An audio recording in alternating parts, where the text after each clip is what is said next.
Hi there guys, I hope you are having a good day. Now Eddie Hearn has compared the resumes of Anthony Joshua and Tyson Fury. And he said that Anthony Joshua clearly has the better resume because AJ has fought the likes of Vladimir Klitschko, Dominic Breazeale, Alexander Povetkin, Andy Ruiz Jr. back to back. Joseph Parker is in there as well, Carlos Takam. But Tyson Fury has fought Vladimir Klitschko, then Deontay Wilder. Then Tyson Fury has fought fighters such as Pianetta, Seferi, and Tom Schwartz Otto Wallin in between fighting Deontay Wilder again. He said that Anthony Joshua does not have that kind of padded resume, similar to which Tyson Fury does have.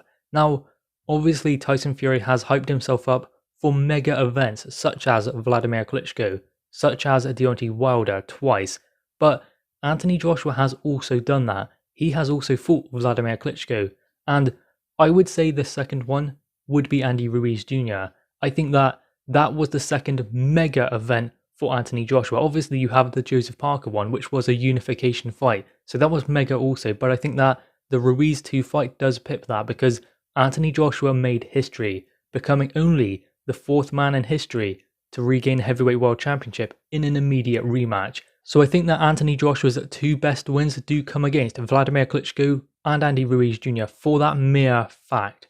And Tyson Fury, obviously his two best wins come against Vladimir Klitschko and Deontay Wilder.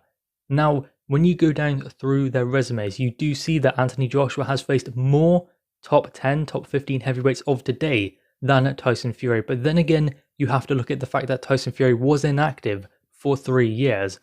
But then again, still, he does not have the names such as Alexander Povetkin, Dillian Whyte, Joseph Parker, Andy Ruiz on his resume. Now, the one name that Tyson Fury has, obviously, that Anthony Joshua doesn't, is Deontay Wilder. And that's not for want of trying. Anthony Joshua tried to get Deontay Wilder into the ring. There was 2 years worth of back and forth as to why this fight did not happen. So many reasons, there's so many excuses. More so than anything else, I think it was just egos that got in the way of that fight happening.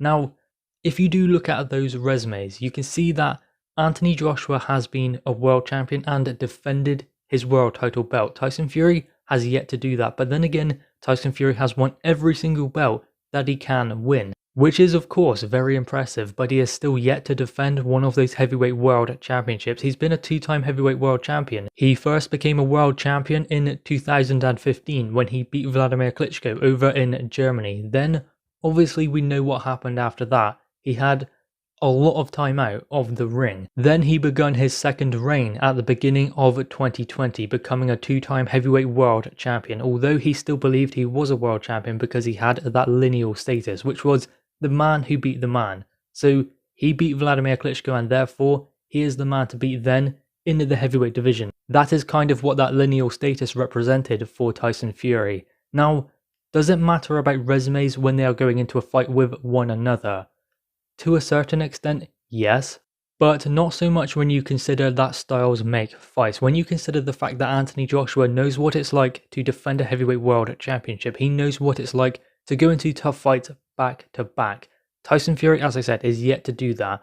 But then if you go back to the styles make fights, then you think that Tyson Fury might have a style that is all wrong for Anthony Joshua, then flip that, and Anthony Joshua might have a style that is all wrong for Tyson Fury. We won't know until we get them in the ring. They both have the style to upset one another. That is why it is a 50-50 fight. Many people are saying that Tyson Fury is all wrong for Anthony Joshua, but then again, Anthony Joshua always finds a way. Anthony Joshua always has an answer to something. The thing about AJ is he's always able to raise the bar to his opponent.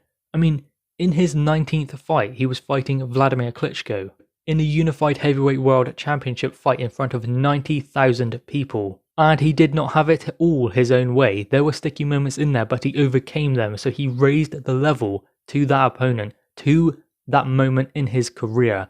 And he has continuously done that. Namely, the Andy Ruiz Jr. rematch is probably the only one that came close to that kind of performance, where he had to go above and beyond to get that victory, because it was going to be very difficult. If you think that what happened in the first one, then walking that tunnel, going to the ring on his own, then getting back in there and schooling the guy who beat him the first time around, that is not an easy thing to do, physically but mentally also. Now, Tyson Fury hasn't had those kind of ups and downs inside the ring. He has outside of the ring, of course, but inside the ring, he's never had to suffer a loss and come back. He is still undefeated. So that O does represent the fact that no one has been able to shut Tyson Fury up. And of course, Anthony Joshua has one defeat on his resume, but what that represents more so than anything else, in my opinion, is that Anthony Joshua can overcome that. He can take a loss, take an immediate rematch, and still win. If you're undefeated, if you're not undefeated, it doesn't matter in the sport of boxing. There are no football teams undefeated, there are no rugby teams undefeated. So that doesn't matter. What matters is how you take the loss and come back. Being undefeated does not mean all that much in the sport of boxing. Obviously, it's made out to be this big thing. You've never been beaten by another man. Yeah, fine. But what that also can represent is the fact that they never fought anyone who could potentially beat them. They've never had to experience the loss, then the comeback, to show that mental strength that you need in order to come back from a loss. Now, I'm not jibing at Tyson Fury because he is fighting tough opponents now. He's fighting Deontay Wilder, who he beat conclusively in their second fight. He was then looking forward to a fight with Anthony Joshua, so he is seeking out those are tough fights. But it would be interesting to see how Tyson Fury fared in there with Dillian Whyte, in there with Alexander Povetkin, Andy Ruiz. Those would be interesting fights, and considering he is number 1, number 2 in the heavyweight division, one of those, I think that we cannot really say who is number 1 until AJ and Tyson Fury fight, because I believe if they were not going to fight, then you can speculate, but because they are going to fight, or hopefully they are going to fight, then just wait for the result, wait to see who is actually number 1. So if you are number 1 or number 2 in the heavyweight division, then I believe that you should be fighting the top 10 heavyweights to challenge themselves to see how good they really are. Anthony Joshua wants to know how good he is just as much as we want to know how good he is. That is why he continuously fights these top fighters back to back. So guys, anyway, what are your thoughts on this? Do you believe that it is important what opponents they have faced to date when they go into an undisputed fight? Because obviously that is the context in which Eddie Hearn is explaining this.